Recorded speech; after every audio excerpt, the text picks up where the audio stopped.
All right, welcome out to the legislative review for Tuesday. I think as the session goes on, maybe we get a little bit more depressed or too busy. I'm not sure which one. um, but thanks for joining today. And just wanted to start by asking if anyone had any bills they would like to talk about, or if there's anything that is of interest to them. There have been a bunch of new ones come out in the last little while. So if there's anything pressing on your mind, let us know.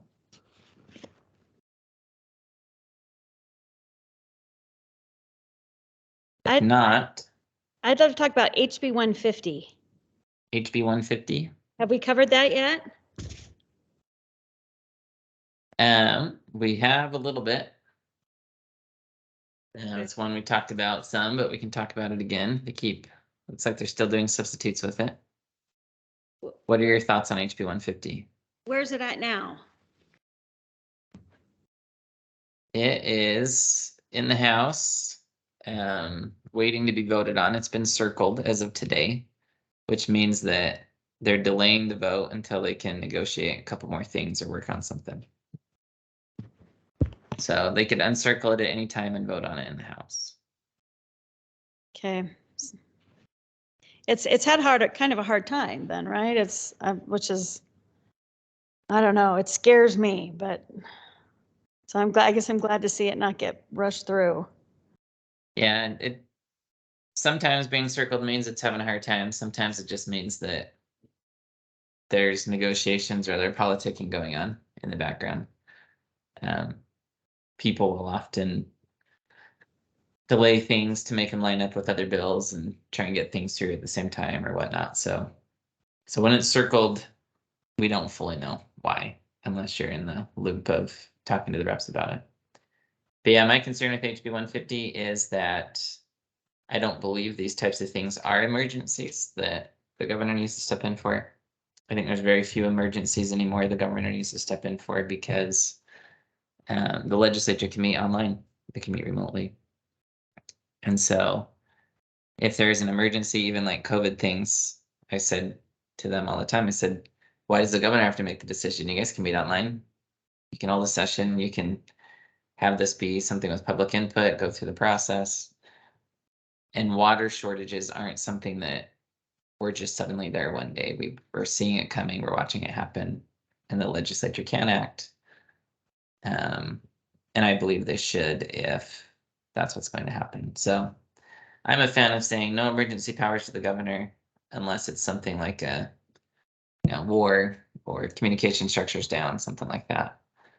But if we're functioning as a society, if our internet's functioning and people can still drive, because even if they have to drive to the Capitol to call the legislature into session, I think the longest a rep has to drive is 5 or 6 hours, which is a decent commute. But if there's a true emergency, I don't see why they can't do that if the roads are passable.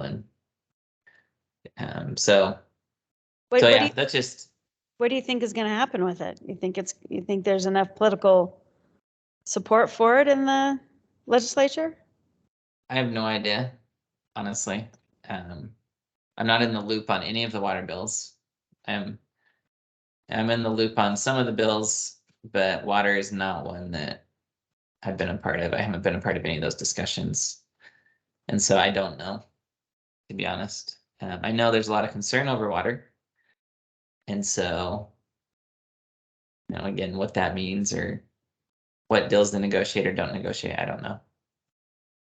But that's just my general feedback on HB 150 is we don't need emergency powers when we can meet.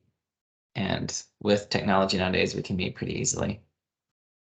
And they can call a special session whenever they need to. So it's not like they have to wait for just a session once a year. But I think that's something we can start to tell them is, hey, why can't you guys meet? Why can't you solve this problem? It should be one that takes into account things across Utah and works on through the political process, because that's supposed to produce a better result than one person. Well, isn't it dictatorial? I mean, isn't there even let's see, what is it? Anyway, there's some language in there that maybe somebody was just being facetious about it, but basically making him a dictator. Yeah, that's how people like to describe it when they have the power to just make decisions. And so, yeah, that's the common phrase that people use when they don't like what's happening. But again, just from the perspective of water, I do feel water and water policies are very important, and we need to be wise about those. But this to me feels like they're just saying, oh, we expect that we're going to run out of water because we won't do anything. And so we'll let the governor decide what to do. And I don't love that approach. So I'm hopeful that one doesn't pass, but we'll see. We'll see what the House does with it. What are your thoughts on HB 301? Let's see.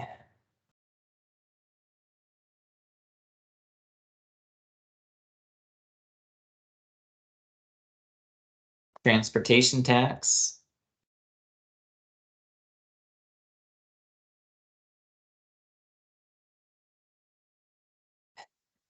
All right, so this bill says it's increasing vehicle registration fees by $5, reducing the tax on motor fuel, and imposing a tax on the sale of electricity at an electric vehicle charging station. So what this is trying to do, from what I gather, is it's trying to equalize the tax burden for those that use the roads, because we've had the notion for a long time in Utah that those that use the roads the most should pay the most. And so there's a gas tax where, and it's still a little unequal based on use, but in general, the more gas you use, the more you're using your vehicle. And so you'd pay an additional tax for additional use. We have the issue with electric vehicles where they're not paying gas tax, but they're wearing down the roads. And so people have been trying to find a way to get the fees equalized so everyone pays their fair share, I think is how they describe it. And so this looks like they're saying, well, if we do an electric vehicle charging station, we can do that. And that's, I think, fine and good, but I don't know if that's going to capture things of people charging at home. Anyone that has a garage where they can park in there. And so we're still going to be off some. But it will certainly help to start to offset that and start to create a more equal tax based on use. So I'm not necessarily opposed to it, because I think that, if our presumption is users should pay, then they're trying to start to equalize that. And I think, again, we'll have to have more bills on that and more work to figure out how to do that. But this is definitely an attempt. I'm not opposed to that personally. Yeah. Yeah, that makes sense. I'm just looking if there's anything else in here. Yeah, it's pretty straightforward.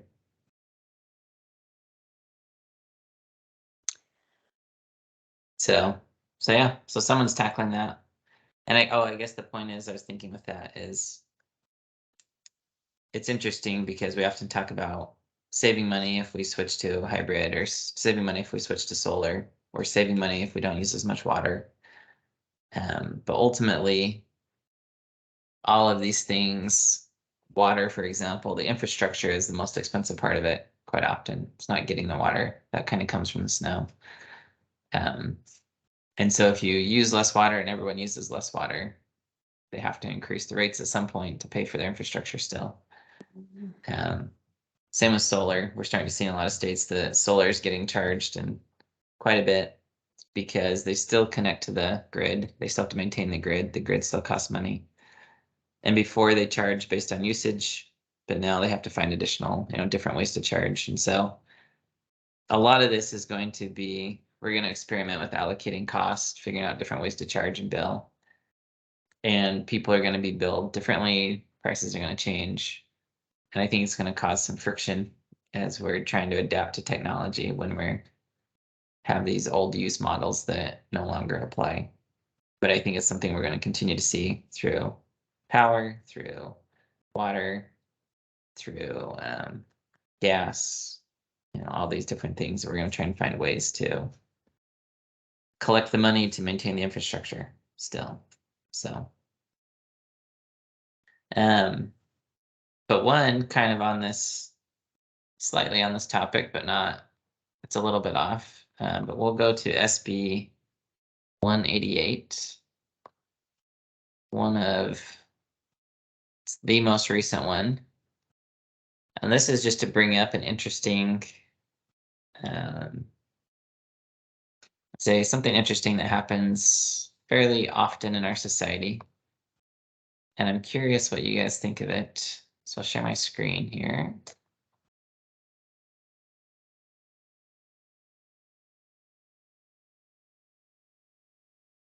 We have this bill. It goes through and does a few things with inmates. So it's actually called inmate amendments, but they want to, create kind of medical monitoring for inmates and have a medical contact in case certain things happen, which I think is generally a good thing, that family stays connected, they know what's going on, they know if there's medical issues that have arisen. But they have this part here where they go through and change throughout the entire Utah code the word inmate or prisoner to incarcerated individual. And so you can see if we scroll here, all the different laws changed. Wow. To change these definitions. And if you go and click on this bill yourself, the scroll bar, this is just crazy, thousands of lines long. Let's see how many. Wow. 7,300 lines long, because it has to put the code in that it's changing to change all these terms. And so the question is, why is it so important to go through all of these code provisions and change inmate or prisoner to incarcerated individual? What thoughts do you have on why that's so important? That's a lot of work for an attorney to put all that together. Well, incarcerated could be somebody that's not convicted of a crime, correct? They could, but so could an inmate or a prisoner. Well, my concern is just that it would include people that aren't in prison, that haven't been to court, or, on some kind of a minor thing, as opposed to somebody that's in prison and has a term, a long term. So I think there could be some problems with that issue, because look how many people are just thrown into, example, January 6th. There are people in prison and put in jail for reasons that they may or may not be, should be valid. And so then this from inmate to incarcerated could be bad in some circumstances, whereas other circumstances it could be very good. Okay. So currently, the way that the code reads, and it's an important point to bring up, I think, about if there's a concern there, but currently, if you're in prison for any reason, whether you're convicted or not, you'd be considered a prisoner. And that would just be, something that's already there. Now, again, you may have to be convicted. There's a difference between going the distance with trial and things and being convicted. And one of the things that is happening in Utah, I talked to a criminal defense attorney about a month ago, and he says there's a high concern because there's more and more people being held without bail in courts. And you can actually start to see in the news quite often, there's a lot of people held without bail anymore.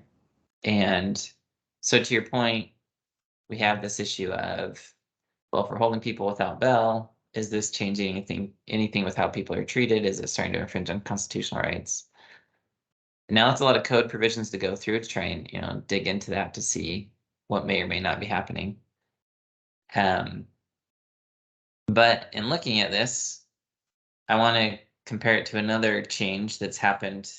I haven't seen it happen in the law yet, but I've definitely seen it on the news. Even KSL has adopted this new term. If you look at any of the KSL articles, prior to, and it was a very stark change. I saw it very suddenly in the news where all the news sources started saying it the same way. They switched from saying homeless when they talked about homeless people to saying unhoused. And they now call them unhoused individuals. Okay. And so looking at that example, what does that definition change to go from homeless to unhoused, where all the news sources are starting to say unhoused instead of homeless now? What's it implying? What are some of the things? Austin, I just question back on the original one. I don't understand legal jargon that much, but in some places in this bill, they called them prisoners, and other places they called them inmates. And I don't know if that was a distinction meant to be a difference there, but now they call them all the same. I don't know if, is there a difference between a prisoner and an inmate legally? Potentially in some of the sections, it's possible that, to the point an inmate was convicted and a prisoner is just anybody. But I think in general, what happens in codes over time is that when there's a couple ways to refer to things like attorney or lawyer, you'll probably find both in the code, and they're just kind of used interchangeably. And then it does create questions like that where judges look at it and say, "Ooh, are there differences? Are there not?" And so sometimes they will go through and change it all to one term to make it so that you understand, no, they're all the same thing. We were just using two different terms. I don't know. I haven't gone through all those code provisions to see exactly if they use the terms the exact same or not. But the concern to me is when we pick these new labels, there's usually a reason to it. In addition, so for example, let's just say they were making sure inmate and prisoner were all the same. They could just pick inmate or pick prisoner and change the code to be one throughout. But when they change it to an incarcerated individual versus inmate or prisoner, or homeless to unhoused, to me what's happening is the term that's being chosen is defining who's at fault, kind of who's responsible for the situation. A prisoner and inmate, we usually look at them and say, oh, you're the one that has an issue. Incarcerated individual means that you've been put there by somebody else. It implies that someone else did this to you. Someone else put you there. Mm. Homeless means I don't have a home. Unhoused means somebody hasn't provided a house for me. Hmm. And so this terminology that's starting to creep into a lot of our society, it's very fascinating to me to watch when we switch from a term that implies some level of responsibility in the individual to one that removes that responsibility and places it on someone else to say, oh, they're unhoused. Well, if you're unhoused, isn't that implying that someone hasn't housed you? Mm. And to me, it's a very clear sign of what they're trying to talk about. And even with jail and prison, we have so much going on in society right now about, oh, we shouldn't be punishing people. We shouldn't be using jail. It's not an effective means. We need to be rehabilitating those people, giving them mental health benefits or treatments and all these things. Now, again, there's certainly some truth to the fact that a number of criminals are mentally unstable and have issues. And I think it's fine to have a discussion in society about how we address these things, how we deal with mentally unstable populations, how we take care of that as a society. But it is concerning to me when we wholesale adopt new definitions, because these definitions do start to have impact. It's fascinating to see how much power a definition can have when we adopt it and start using it. So, Davis, what do you have? Oh, That's my son's name, actually. Sorry. Yeah, I was No, looking at it, just thinking, It's funny. He borrowed my computer for a while. So, gotcha. anyway, I need to fix that. So I moved here a year and a half ago from Portland, Oregon area, and the homelessness is out of control there. I mean, it's my husband commutes there Tuesday through Thursday, and he feels like he goes back. He goes to a third world country and then comes back to America when he comes back to Utah. But what's interesting is they just keep putting more money at it. I mean, 1% of everybody's income, private, just residential, commercial, 1% of everybody's income goes to homelessness, and it just grows. And I was just at the Capitol last weekend, or last week with, went on a tour with my local senator, and we got on that topic for a little bit in Utah. And there was one of the other, our senator invited delegates to come and tour the Capitol. And so one of the other delegates, he's an officer that works with the homeless. And he says it really is, there's no fixing it.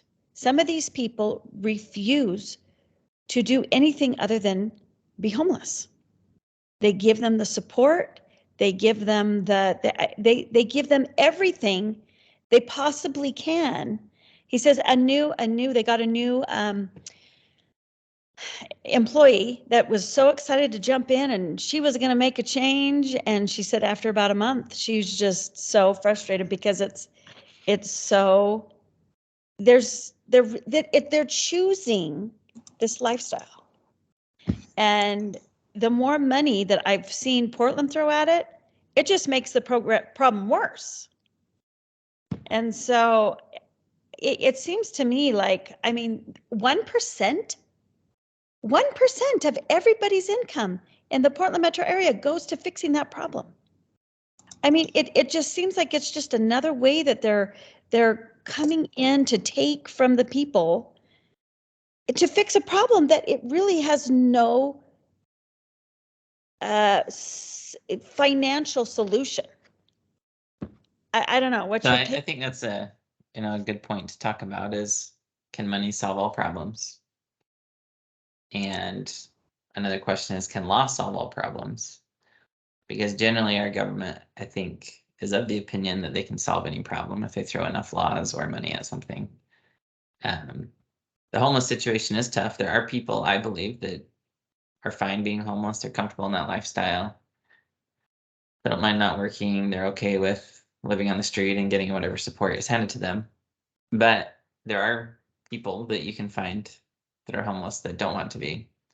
If especially in states where there's not a lot of support given to the homeless, it's heartbreaking to see some of the situations of women or children that are homeless, and they're truly, they don't want that. They're trying, but they're in from some really tough situations. And so in the homeless discussion, you can have, you can see people that choose it, live it, openly flaunt it kind of thing. And you can also find people that are very much hurting, very much in a tough spot because housing's crazy expensive. There are some mental health conditions that impact people that make it very difficult to hold down a job, to be with family and other things. And so we have this really tough balance of, well, if we provide shelter for people, do they then get comfortable? How do you help someone through a situation without making them too comfortable in it? Because if it's too comfortable and too nice, there's not an incentive to move on to get out of it. And in places like Oregon, I would feel like Portland area, they're probably making it too nice, so it attracts homeless. People come from other areas. They said the guy said that other cities put their homeless on buses. They give them bus tickets and send them to Salt Lake, that are closer to Salt Lake, because there's more resources in Salt Lake to take care of them. And so I'm sure that's what's happening to Portland, but it makes me wonder if they're changing this language to make it feel like they're more, so that we get a sense more, so that they're a victim, so that we should throw even more money at it, if they're setting us up for that. Well, I think certainly the change from homeless to unhoused takes away the responsibility from the individual that's unhoused or homeless and is placing it on someone else. Because again, when it's unhoused, it means someone hasn't housed them. And so I do see as these changes happen, I always pay attention to whenever we change a definition. Why weren't we happy with it? You know, what's changing in our society? And to me, it's a very clear signal of where people are intentionally trying to head with things.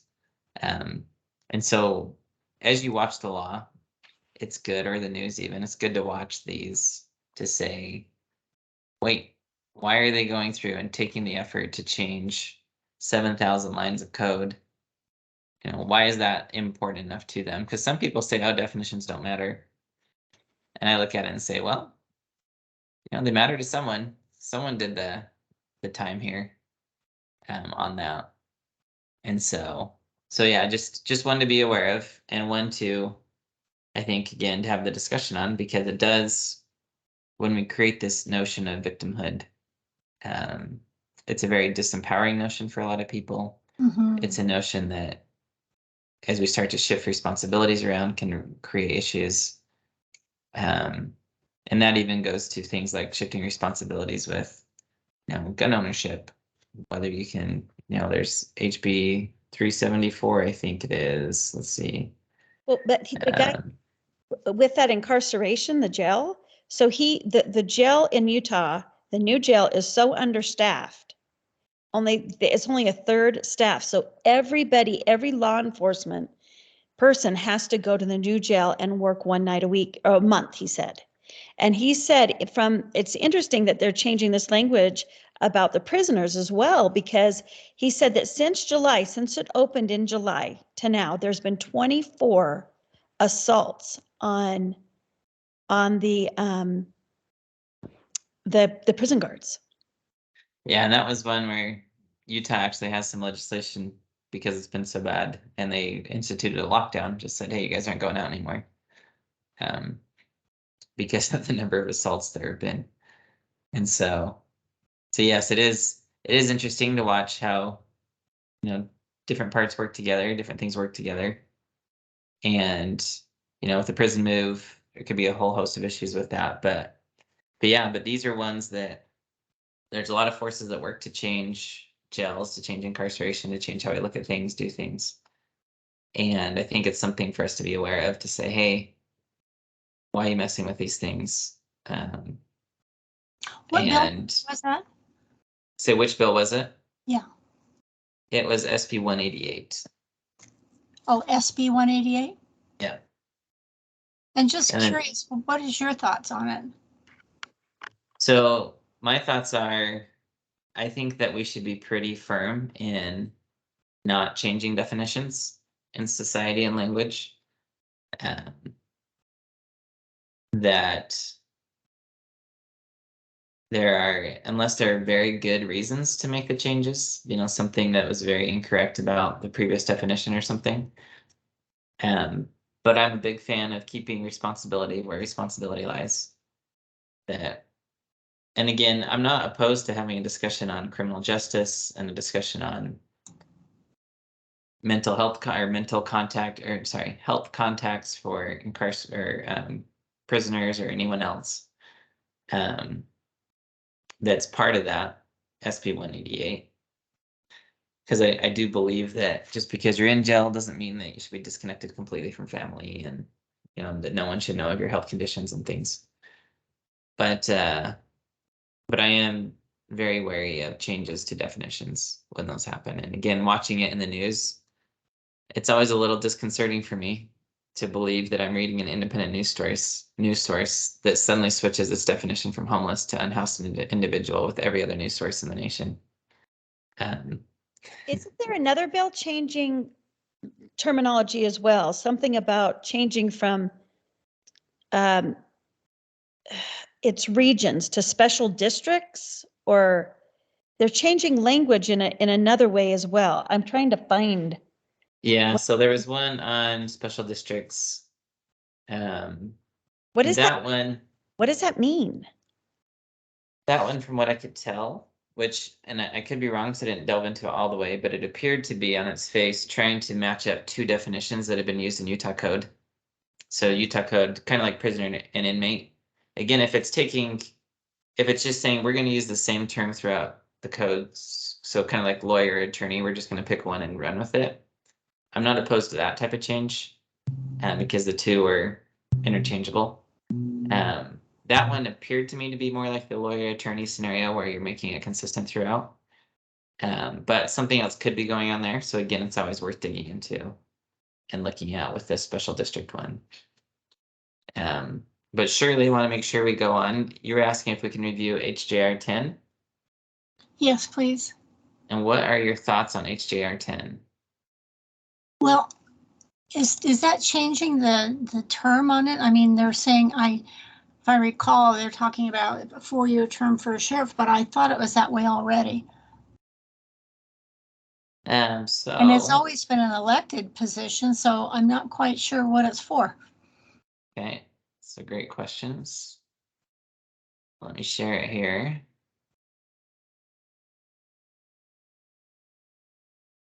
So I think, let's see, make sure, I guess we can look at the US Constitution real quick just to make sure. Go to Article 11. So we say Utah Constitution. Article 11, and we are adding Section 10. Yeah, so there's no existing Section 10. So what has happened is that the Utah Constitution didn't spell out whether the county sheriff was an office or not. And I'm assuming based on this language that the real operative thing that they're looking at doing is to require every county to have an office of county sheriff. My bet is if we went through the counties in Utah, there'd be some counties without a county sheriff elected. Interesting. And so then this is taking it, like you say, the counties that have a county sheriff, we understand this, it's an elected office, and they serve for 4 years. And so those two things are making it consistent throughout the state to say that every county is going to have a county sheriff. Every citizen is going to be able to vote on that county sheriff. And that county sheriff is going to serve for 4 years in every county in Utah.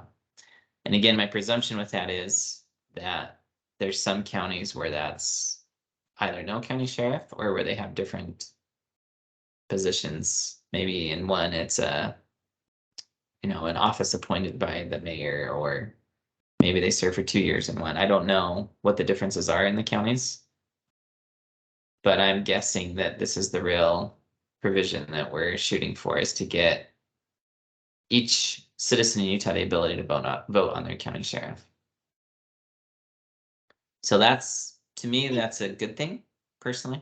Yeah, it is. I didn't realize that not everybody had a sheriff. Yeah, and again, they may have a sheriff, but they may not all be elected, and they may not all serve 4 years. So it's standardizing that across the state. Thank you. But that gives, that's a helpful check and balance to have for people to be able to vote on that. Unless, of course, we just vote the same with everything and don't really look into what our sheriff is or isn't doing. If we just vote by party, it doesn't help too much, but it's still better than nothing. Have you looked at HB 311? I have. HB 311 and SB 152, just so you know, are basic twins of each other. Okay. And to me, these are bills of high concern. Ones that, when I look at a lot of things in the session, I think these are two that I consider to be some of the most problematic for Utah's future. Okay. If they pass. Is this, you have to put your driver's license in to use social media? Yeah. social media? Is that what it is? Yeah. So it's saying that they're going to mandate by law that just to access a social media account, you have to give them your driver's license, birth certificate, or passport. So then, Elon Musk gets yours if you use Twitter. Facebook and Zuckerberg gets yours. Microsoft gets yours. China with TikTok gets yours. Google with YouTube gets yours. They want it, from what we've been told from the sponsors, they want it to apply to things like Signal and Telegram as well, so that all these companies have to collect that info. And according to the bills as written, HB 311 and SB 152, you are not allowed to operate a social media account in Utah after January 1st. If you don't provide that information to the companies. Wow. And it's under the, they talk about it as well. We're doing this to protect children. We're going to stop them from having social media, which is addicting to them. And they say it's, changing their minds and all these things. But I'm interested that we're doing this for social media when we have far stronger evidence that pornography changes minds, but we're not Yeah. doing the same for pornography, rated R movies, video games. What effects do they have? We're not going into any of those things, so kids can still have super violent games. They can still have access pornography. They can still do all kinds of things. They can still watch anything on Netflix. But anyone that wants to use social media or a platform where we might talk and share and communicate ideas, you now have to identify who you are. And again, for some, they say, oh, it's not a huge trade-off because we want to protect kids. To me, though, it gives the social media companies just an intense amount of power, in that if you now go against one of their policies, they can shut you down and they can make it so you never have an account again because they know who you are. You have to provide ID to get in. And with if you look at that with ESG that they're rolling out, where they only want to work with people who are, doing certain things for the environment or doing certain things for society or whatever else, those policies will all roll down to be aware. Well, if you want to use our platform, you have to abide by these things, which again, that will come whether or not we provide ID to them. But currently, you can at least create other accounts. You can do things. You can put in different birth dates. You can do whatever and continue to use the system somewhat. But with a lot of these, you'll just be shut out if you don't follow along with whatever they are interested in at the time. And so I'm personally highly concerned about both HB 311 and SB 152. Again, they're only one version of them essentially will pass in the end because they're virtually the same with just a couple differences. HB 311 bans anyone under 16 from a social media account. SB 152 lets them have a social media account as long as they have parental consent. But then again, I go, well, if this is harmful to kids and so we have to give our IDs to prove it, but then you're just going to let kids in if the parents consent, we're not protecting kids. Because then all these parents that don't know what to do with their kids that are angry at them because they lost their social media, they'll all consent and we'll have the same issue, we'll have the same problems, just with social media having all of our IDs. Wow. Well, it's in the House. It's on the third reading calendar for House bills for, is that tomorrow or today? So it's about ready to pass the House, right? Well, so when it's on the third reading calendar, it's in line with all the other bills on the third reading calendar, and they just go through them in order generally, unless someone motions to move it up. They can circle it at any time, and so just because it's on the third reading calendar, it can sit there for a week, or it could be voted on today. So third reading calendar is one where you just go, where's it at? But you'd have to look at the House third reading calendar to see how far down the list it is. Okay. And then where's HB 152?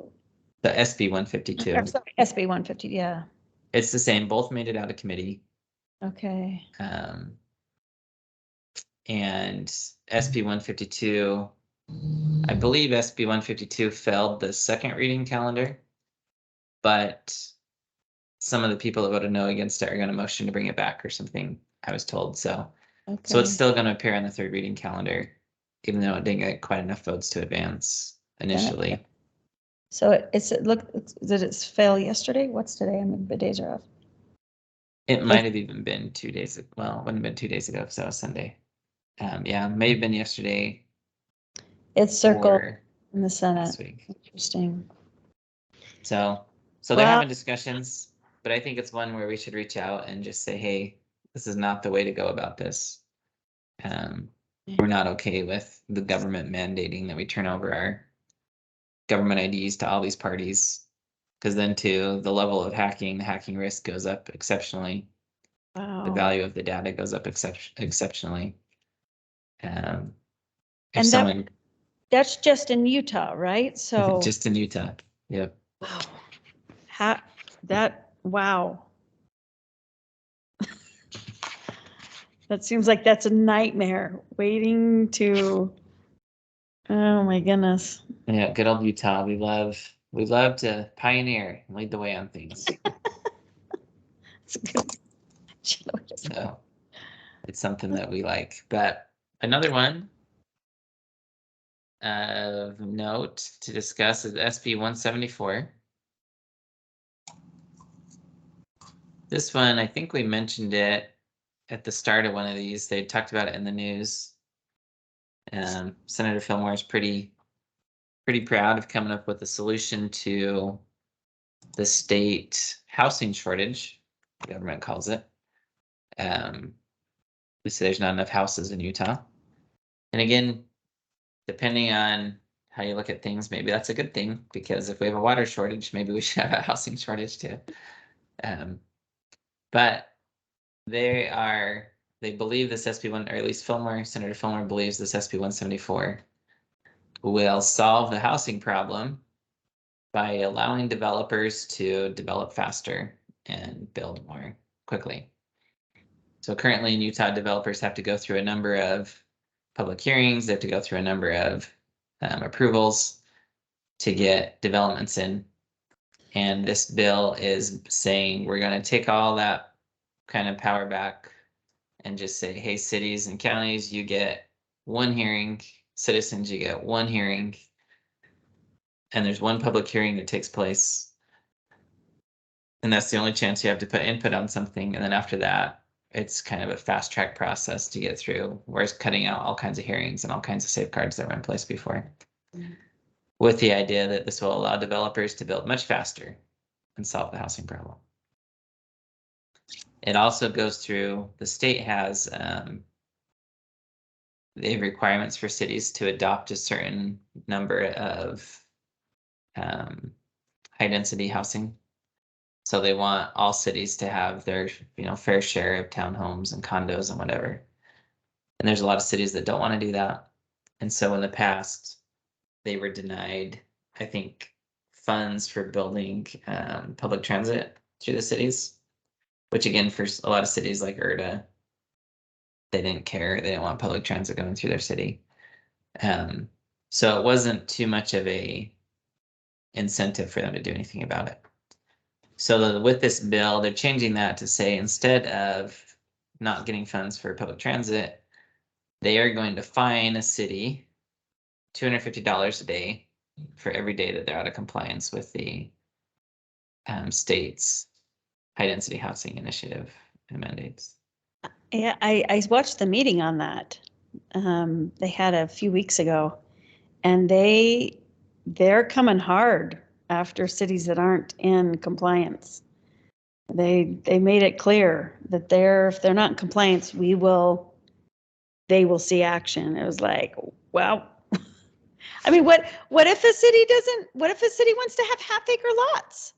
And they want to, I mean, it just seems kind of crazy that the state has that kind of control over a local jurisdiction. Well, the thing to understand with local jurisdictions, all of them get their authority from the state.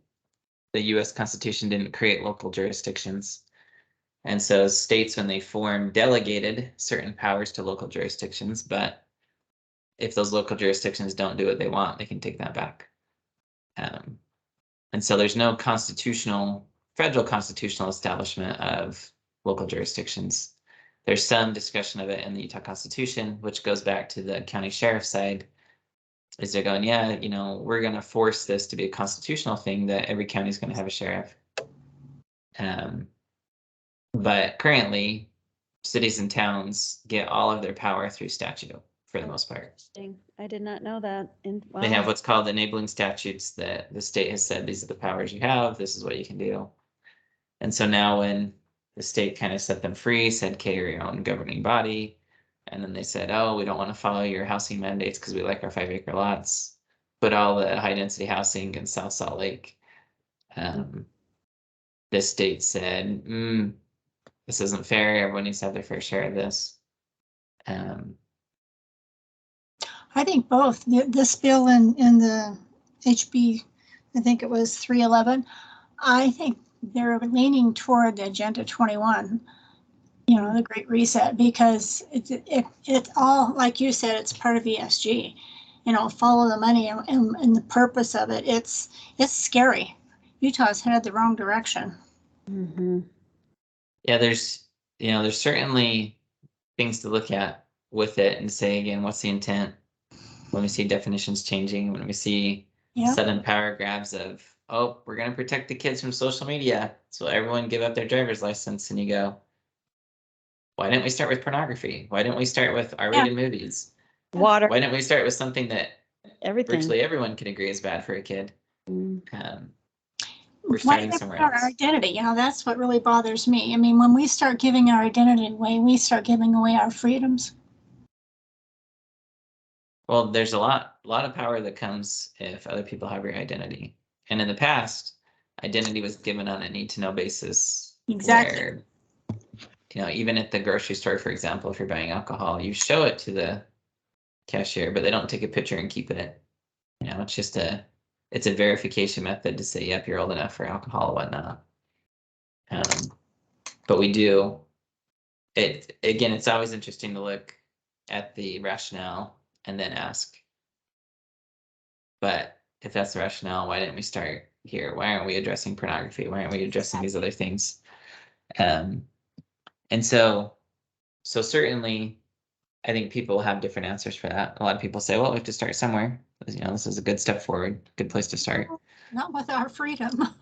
And so it is, but it is important to understand, why they say what they say, how they sell it, how they look at it. But I think with any bill, it's important to ask who's behind it, because there are legitimate times where a representative has an idea for a bill and it's just something they want to run and do. But I'd say most of the time they're being contacted by somebody. They're being contacted by a group or a person that has an interest. There's something they're trying to achieve, and they start working that and pushing that. And I've always been interested on we have this huge thing in society about campaign finance, where if you give money to a candidate, you have to disclose who you are because of corruption and bribery and all those things. But we don't do the same with bills.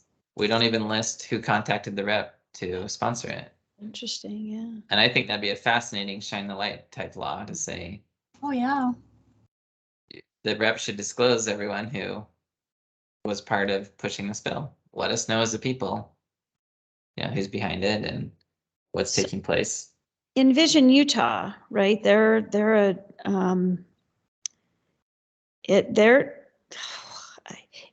was started in 1997. By then, and it brought in religious. I don't know if you've ever looked up their organization, but their founding members were, it was a wide spectrum of different, government officials, religious leaders, and private sector leaders. And now it's morphed into an organization that's pushing a lot of the UN, all this Agenda 21, Agenda 2030 stuff. And when you look at it now, I mean, the Senate president, he's now a board member, and the House president, and a bunch of our representatives. And how do you stop that? I mean, it just seems like they got both feet in the door to push all this stuff. And we, the people, are out here just watching powerless. Yeah, well, I'd say we're not powerless. I think that the thing that we're not doing is we're not being wise and looking to the future. Because when it comes to politics, even in these discussions we're having right now, we're spending time focused on the bills that have popped up today. But again, we talked a little bit last time about how a lot of this has been in works for quite a while. And we can't expect to be part of the real influence in society if we're only focused on kind of the last place that things pop up. Because there's a whole lot of work that goes onto it before that. We have to say, yeah, there's this stuff here. It's important to be aware of. It's important to understand. But if we want to make a difference, we need to go back to the beginning. And what's the beginning?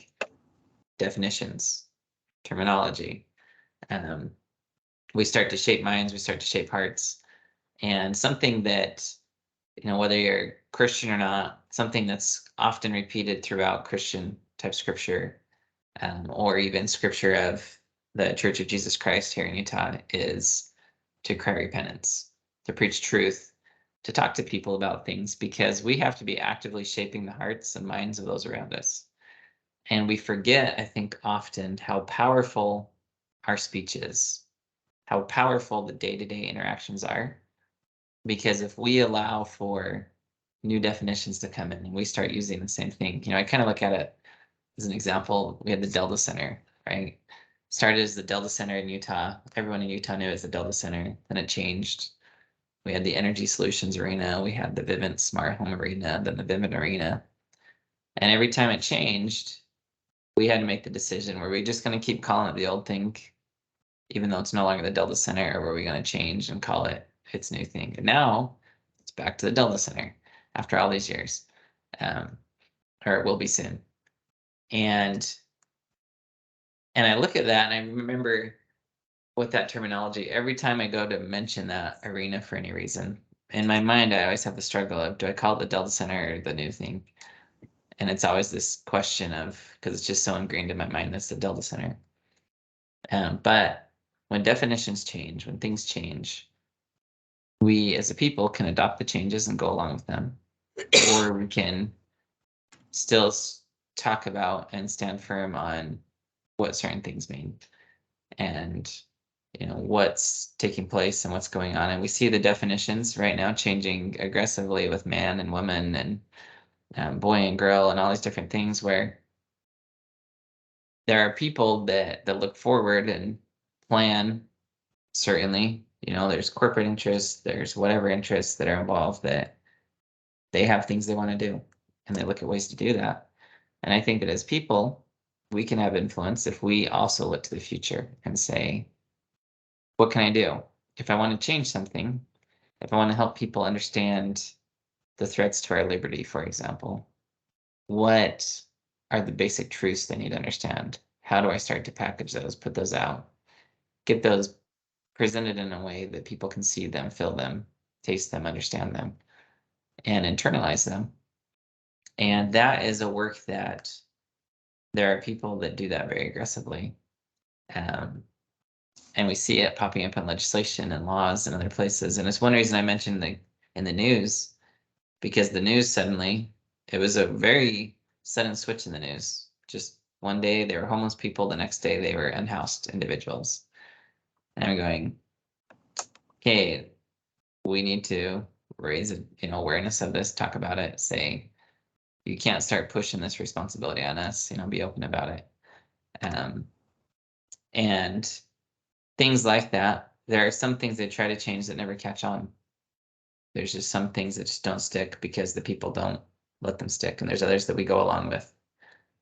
And so as a people, again, my push is always to anyone to believe that you can do something, but be willing to work on it for more than one legislative session or more than 1 year, to say, this is something I care about. I'm going to own it. And I'm going to start working through all these phases of it. What are the right terms to teach truth? What are the right terms to present the issues, to package them? how do we go through it? How do we make it appealing? How do we get the news to talk about it? How do we get people to see it and understand it? And it sounds like a lot, and it is some work, but there are people that will join you on that journey. There's people that will work with you. And if we don't do it, we just sit here at the legislative sessions going, who's doing all this? And it's incumbent on us, I think, to step in and do something about it ourselves. So that's my little pitch about what we do.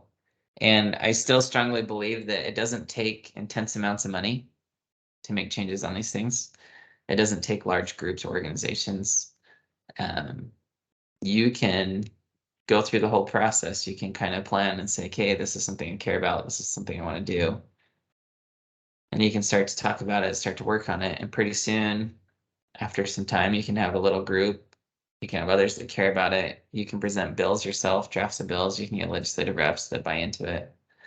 And these are things we've done. You know, we have a number of bills this session that just me and a couple others we've worked on, and they're now there, and maybe they'll pass, maybe they won't, I don't know, but we're working to push back on some of these things. And I think every citizen in Utah has that same potential.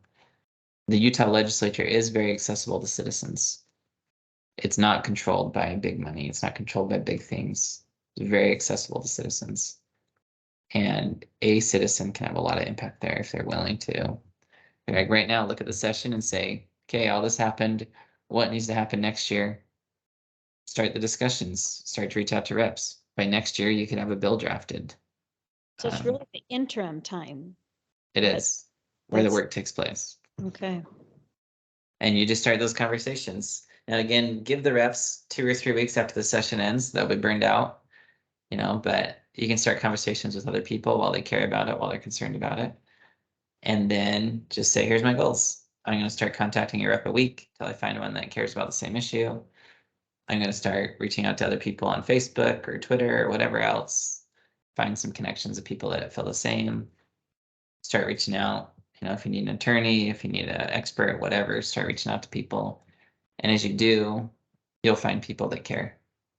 And then you suddenly have something that comes back in place and is there. But yes, the work is very much April through December.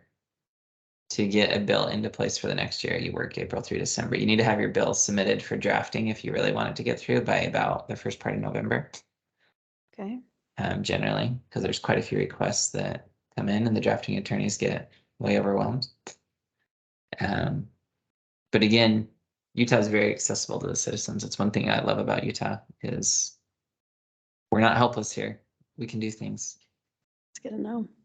Austin, can I just clarify one thing on Yep. that HB 311 and SB 152? It's not just geared toward minors. It's all people, correct? Adults and minors.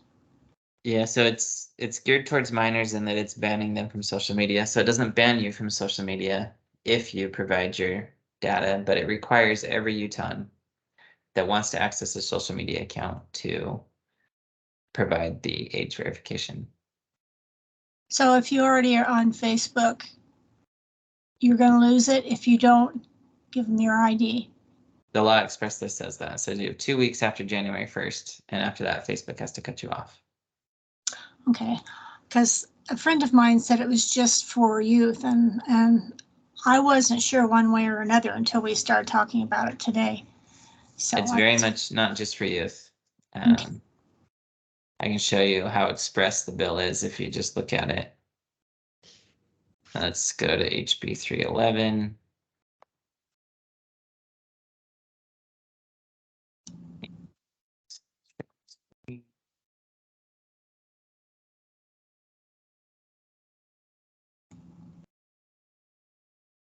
Okay, let's go down.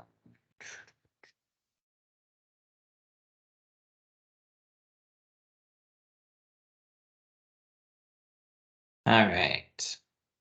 So this is why people believe that it's only about minors. They just read the first paragraph, which says it may not permit a Utah resident who is a minor to be an account holder on the social media company's platform unless the Utah resident has the express consent of a parent or guardian. So it looks like they've changed that to be the same as SB 152. This is a first substitute they have. But then it says right here, this is where it applies to everyone. Beginning January 1st, 2024, a social media company shall, which means it's required, verify the age of an existing or new account holder. And then there's an and for if they're a minor, some other things they have to do, but they have to do that. And for a Utah account holder who has not provided age verification is required under the section. They have to have it within 14 days. Or else they can't let you in. So it very much applies to everybody. It's every Utah resident. And it's for existing or new account holders.